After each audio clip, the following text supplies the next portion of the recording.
Today, we look at three 2024 draft-eligible prospects who are made for the modern NHL playoff game.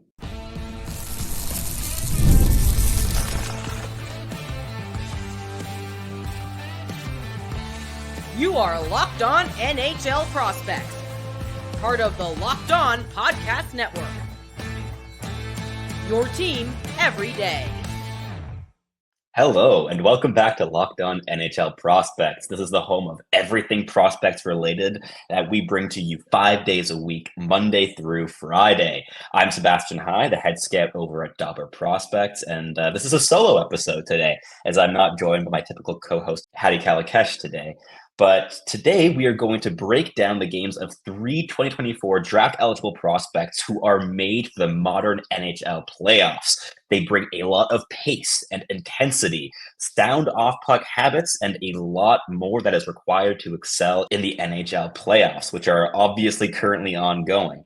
And before we jump straight into all of that, today's episode is brought to you by Monopoly Go. I admit it, I have a competitive side, and it is a big fan of Monopoly Go. The mobile hit has a twist on classic Monopoly, so join your friends and download Monopoly Go, now free on the App Store and Google Play. So all three prospects that we're going to look into today are playing in Sweden currently. So they're all European based and have played professional minutes at some point this season, which helps a lot in making these projections as potential playoff studs. And we're going to start off here with a first rounder who is likely going to go in the top 12, the top 15 range of the NHL draft in June. And that is Michael Brandsegg-Nygård. Brandsegg-Nygård is one of my favorite players in this draft class. I've loved him all season long. He is a 6'2", 198-pound right shot winger playing with Mora in Hockey Allsvenskan, which is the second tier of Swedish professional hockey. And he got better and better and better as the season progressed. He put up 8 goals and 18 points through 41 regular season games, but then came out to play in the playoffs, putting up 10 points through 12 games in the Hockey Allsvenskan playoffs. So this is a player who brings a lot of intensity. He's likely the most defensively refined player in this entire draft class, whether it be a forward or defenseman. He could quite conceivably step right into the NHL in September and play a pretty decent bottom six checking role.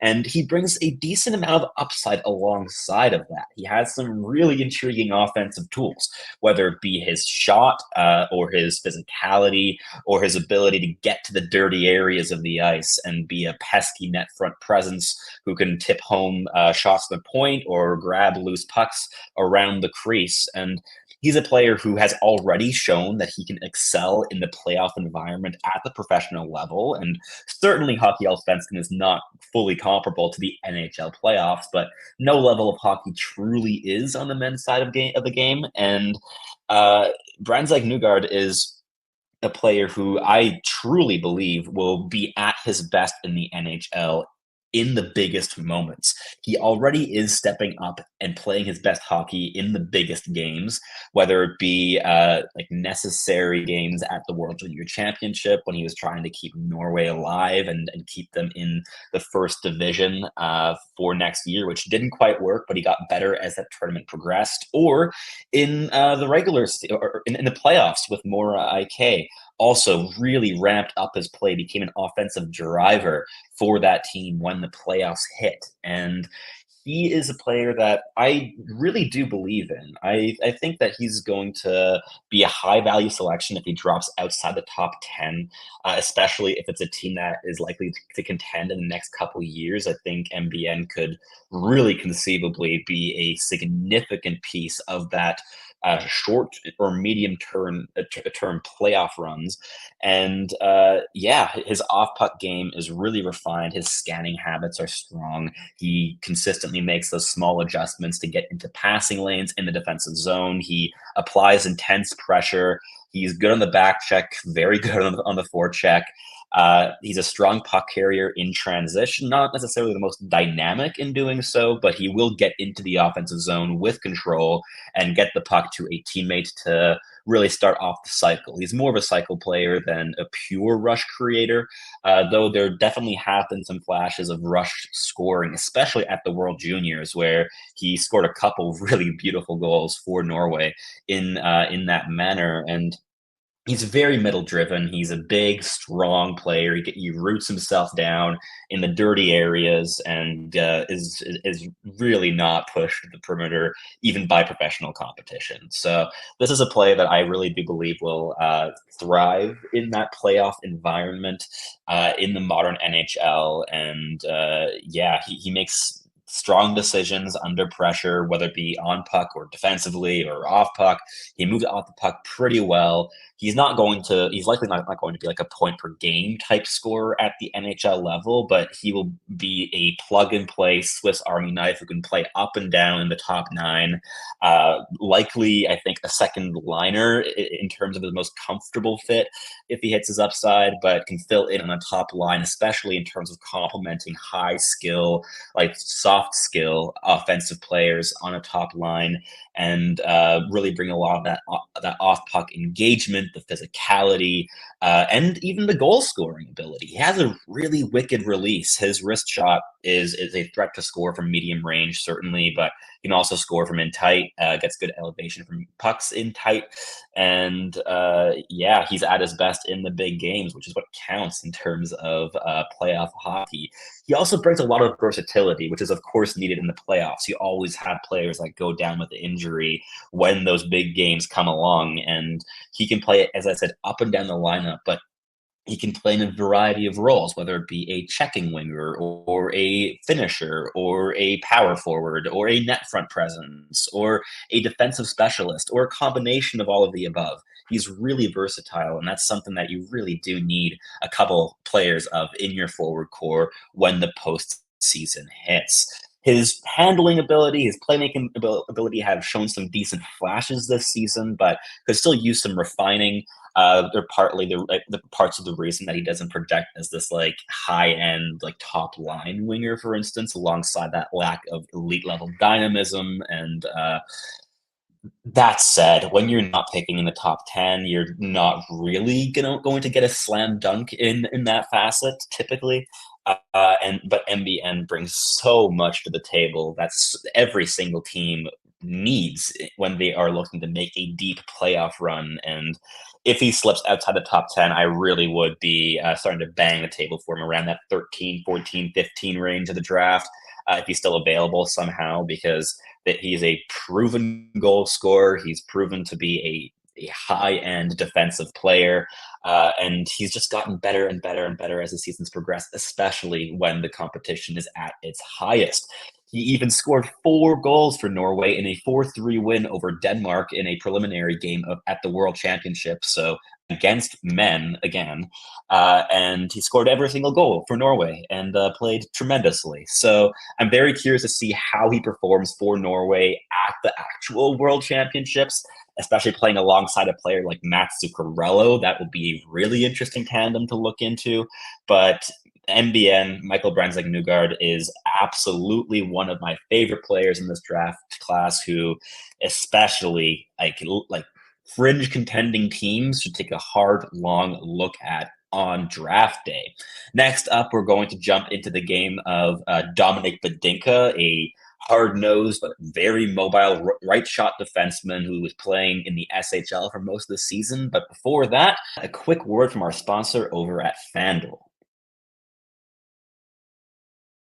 It's winner take all time in the NBA and NHL, and FanDuel is giving you a shot to bring home a big win of your own. Right now, new customers get $150 in bonus bets with any winning $5 bet. That's $150 in bonus bets with any winning bet. That's $150 that you get to bet on spreads, money lines, player props, or even same game parlays, which are my personal favorite, honestly, especially when I'm attending an event live. It makes the action all the more exciting to select a couple specific stats to hedge your bets on and really cross your fingers that it ends up working out. Visit FanDuel.com/locked-on and make every playoff shot count. FanDuel, America's #1 sportsbook. All righty, in the second segment, Dominic Badinka. This is a 6'3" right shot defenseman who is a really, really high-end skater, very mobile in all four directions. And he played this season in the SHL with the Malmö Redhawks.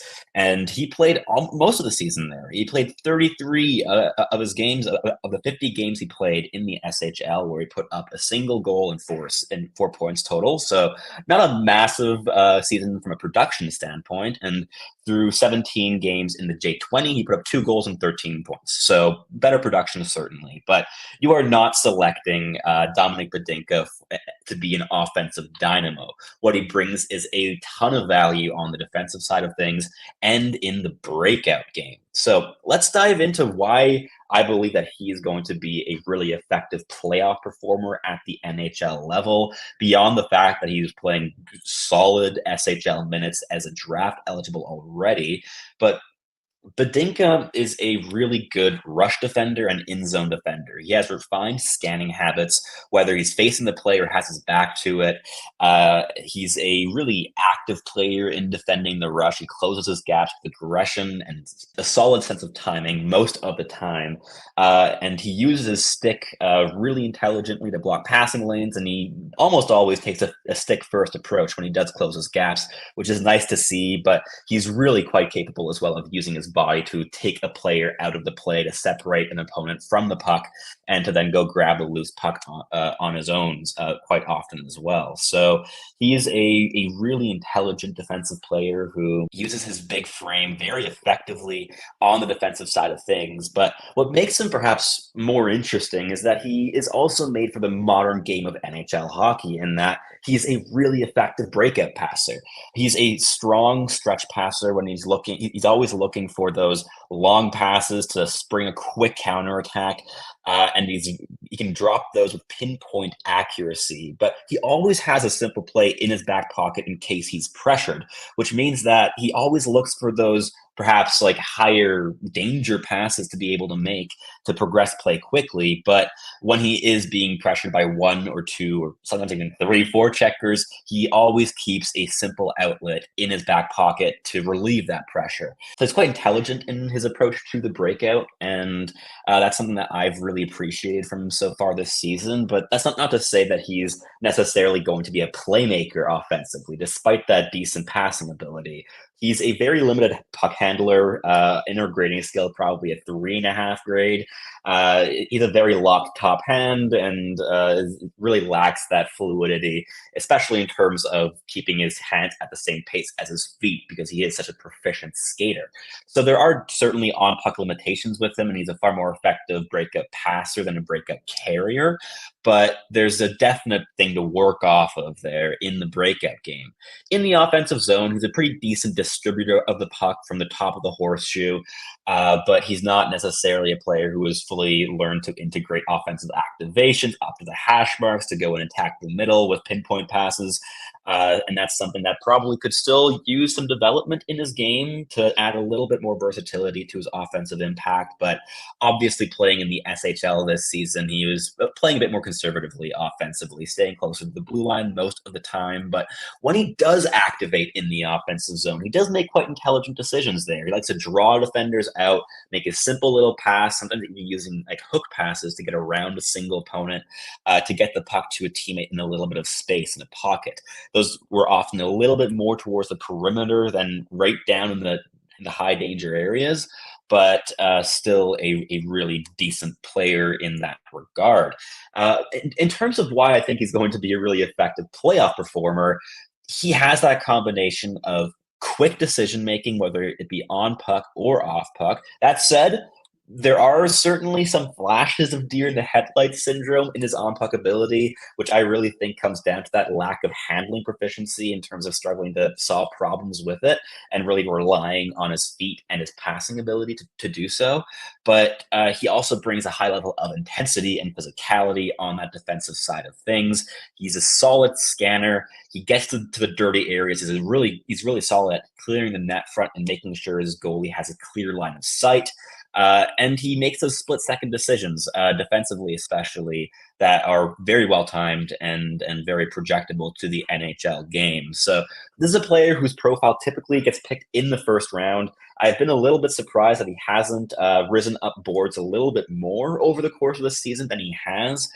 Because a 6'3", intelligent right shot defenseman with high-end physicality and skating, playing in the SHL again.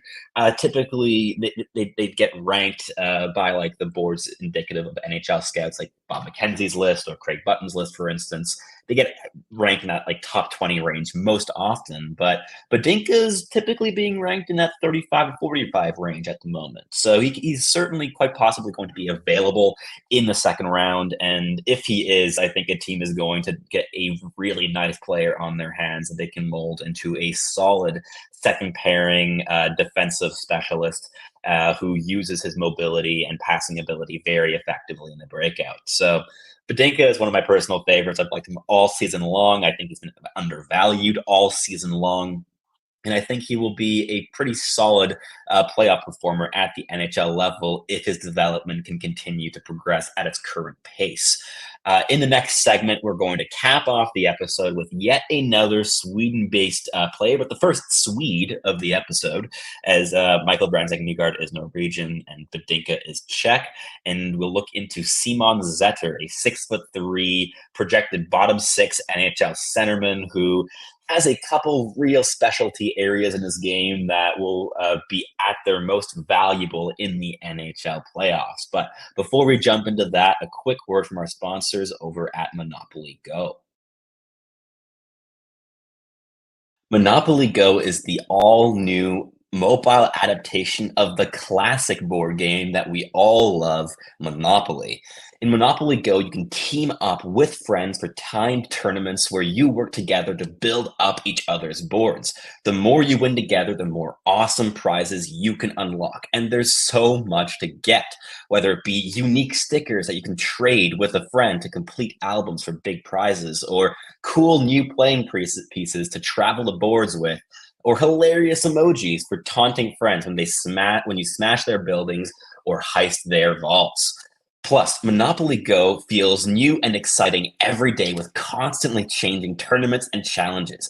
A ton include their own unique mini games like digging for treasure or a robot pachinko machine. And there's always new timed events that help you win big, like massive multipliers for everything you win or rent frenzies. There's always something new to discover in Monopoly Go. So get off the bench and go download it for free now on Google Play or the App Store.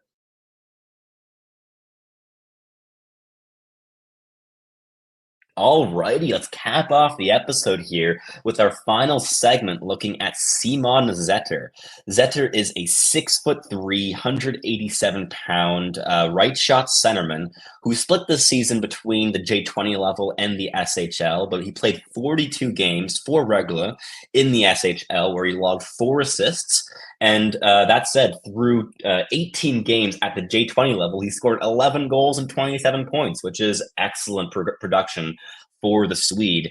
And he is a player who is currently ranked around that 65 to 85 range and could quite conceivably be available there in the third round. So he's a player that I quite liked this season. He brings a very clear projectable style to the equation in that he is a big front that he's a big framed, like excellent net front presence who also has a solid defensive impact, especially at the SHL level. He could quite conceivably be a projectable bottom six NHL centerman who also has some decent flashes of soft skill.